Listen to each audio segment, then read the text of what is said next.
What happens when the fastest man in America suddenly stops running in the middle of a final he was expected to win? Noah Lyles was supposed to cruise to a record-breaking 6th U.S. title in the 200 meters. Instead, he pulled up mid-race, jogged across the line, and finished dead last. So what actually happened out there? Was it a serious injury? Did the pressure finally catch up to him?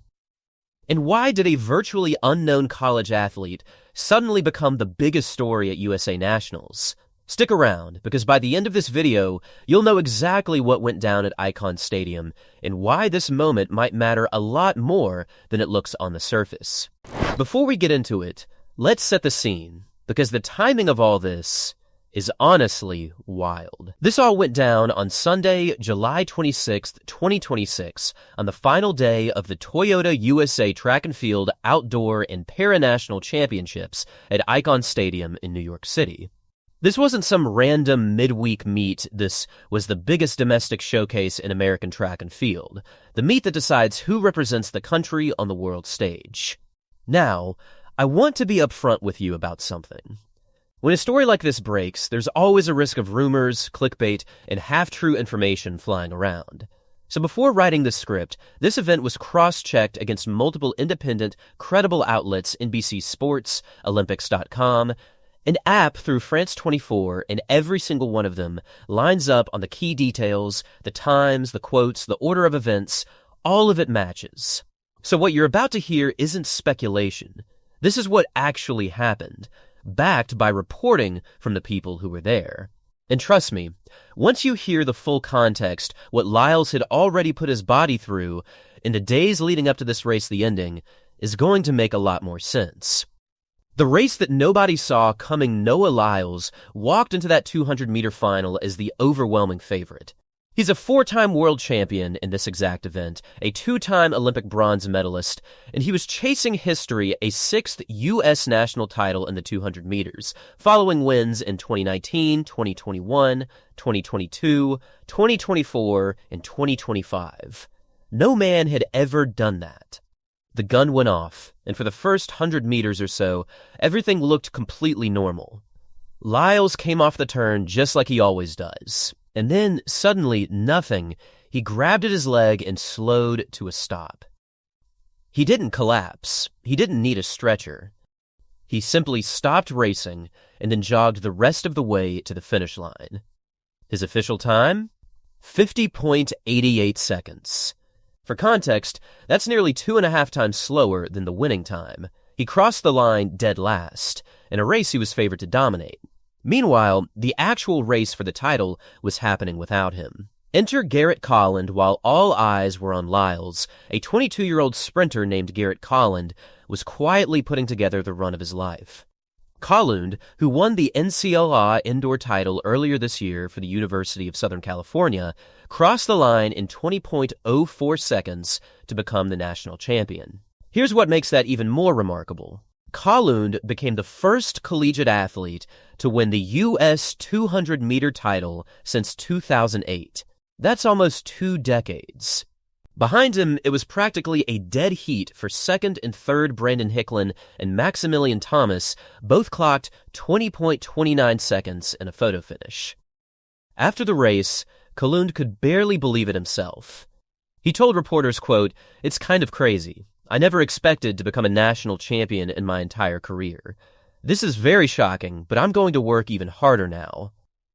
That's not the reaction of someone who expected to win. That's a genuine breakout moment, the kind of story track and field fans live for.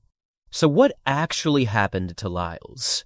Now let's get to the question everyone's actually asking. Why did Lyles stop?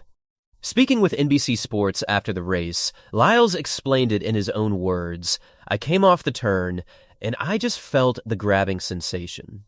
I was like, yeah, this is the time to stop. There's no reason to push this. It was somewhat of a cramp. I'm fine. I just need to be stretched out, get some electrolytes in my system, but I'll be good." So, on the surface, it sounds simple, just a cramp.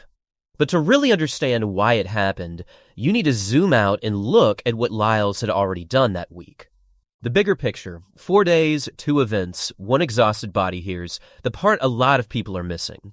This 200-meter final wasn't an isolated event, it was the finish line of an absolutely brutal 4-day stretch for Lyles. Just 2 days earlier, on Friday, July 24th, Lyles won the 100-meter final in 9.79 seconds, tying his career best time. And earlier that same day, in the semifinal round, he ran an almost unbelievable 9.76 seconds, although that time came with a tailwind just barely over the legal limit, so it won't count for record purposes. Still, the way he closed out that race his final 40 meters was reportedly faster than anyone in history has ever run that stretch, except for Usain Bolt's world record run. Think about what that means. In a single 2-hour window, Lyles ran under 9.80 seconds twice. That puts him in an incredibly exclusive club, alongside sprinters like Asafa Powell and Fred Kerley, as one of the only athletes ever to do that in one day. Then, on Sunday, just 2 days later, he lined up again for the 200-meter heats and looked completely fine.